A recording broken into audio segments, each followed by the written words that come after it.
High, কেমন আছো সবাই? আশা করছি ভালো আছো আর আমিও অনেক ভালো আছি।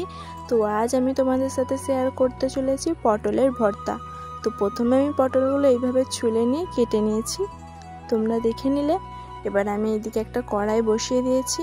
তো পটলগুলো আমি প্রথমে কড়াইয়ে দিয়ে দিলাম। এবার আমরা জল দিয়ে দেবো। তো বেশি জল দেব না, অল্প জল দিয়েছি আর একটু অল্প নুন, যাতে তাড়াতাড়ি সিদ্ধ হয়।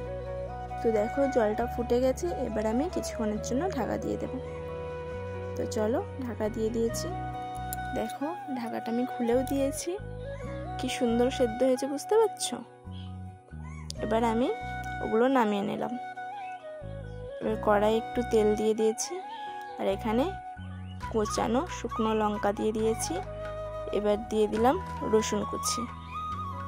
এবার ওটাকে একটু ভালো করে নাড়াচাড়া করে নেব।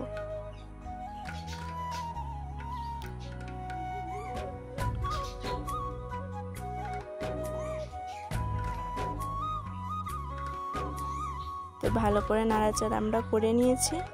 দেখো কি সুন্দর লাল লাল হয়ে গেছে। এবার আমরা লঙ্কা কুচিয়ে দিয়ে দেব। তো চলো, দিয়ে দিলাম লঙ্কা কুচি, কাঁচা লঙ্কা কুচি। তো এবার ওটাকেও ভালো করে নাড়াচাড়া করে নেব একটু। তো আমরা এবার পটলটা বেটে নেব। পটলটা আমি মিক্সিতে দিয়ে দিয়েছি, কোনো জল ছাড়াই। মিক্সিতে কিন্তু কোনো জল দেওয়া যাবে না। তো ওটা বাটা হয়ে গেছে, দেখে নিয়েছো তোমরা। আর এটাও লাল লাল হয়ে গেছে রসুনটা। এবার আমরা পেঁয়াজ মিডিয়াম সাইজে কেটে দিয়ে দিয়েছি। এই পেঁয়াজগুলো যতক্ষণ না লাল লাল হচ্ছে ততক্ষণ আমরা নাড়তে থাকবো। তো চলো ভালো করে একটু নাড়াচাড়া করে নিই।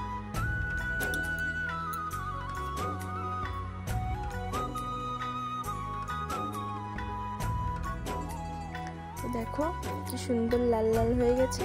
এবার আমরা দিয়ে দেবো হলুদ আর তারপর দিয়ে দেবো কিছুটা শুকনো লঙ্কার গুঁড়ো। তো তারপরে একটু ভালো করে নাড়াচাড়া করে নেব। এবার দিয়ে দেবো বিট নুন আর নর্মালি নুনও দিয়ে দিয়েছি 1 চামচ। তোমরা তোমাদের পরিমাণ মতো নুনটা দিয়ে দিও। এবার বেটে রাখা পটলটা আমি দিয়ে দেবো। দেখো দিয়ে দিয়েছি। এবার ভালো করে ওটা নাড়াচাড়া করতে হবে। যতক্ষণ না জলটা শুকিয়ে যাচ্ছে ততক্ষণ অবধি এটা নাড়াচাড়া করতে হবে। তো এইভাবে নাড়াচাড়া করবে তোমরা। দেখো আমি নাড়াচাড়া করে নিচ্ছি, কি সুন্দর হালকা শুকনো শুকনো হয়ে গেছে না?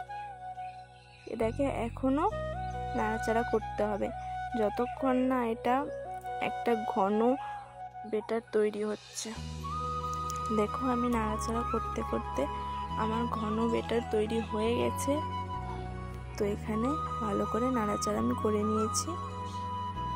এবার আমরা এর ওপর দিয়ে দেবো কিছুটা কাঁচা সর্ষের তেল। তো চলো দিয়ে দিই। তো এখানে আমি কাঁচা সর্ষের তেল দিয়ে দিয়েছি। এবার আমি একটা পাত্রে তুলে নেব। তো দেখো আমি তুলে নিচ্ছি। তো খুব সুন্দর একটা সেন্ট বেরিয়েছে, তো দেখতে খুব সুন্দর লাগছে। তোমরা অবশ্যই বাড়িতে ট্রাই করবে। তো ভিডিওটা আমার কেমন লেগেছে অবশ্যই কমেন্ট করে জানাবে আর ভিডিওটা অনেক অনেক শেয়ার করে দেবে।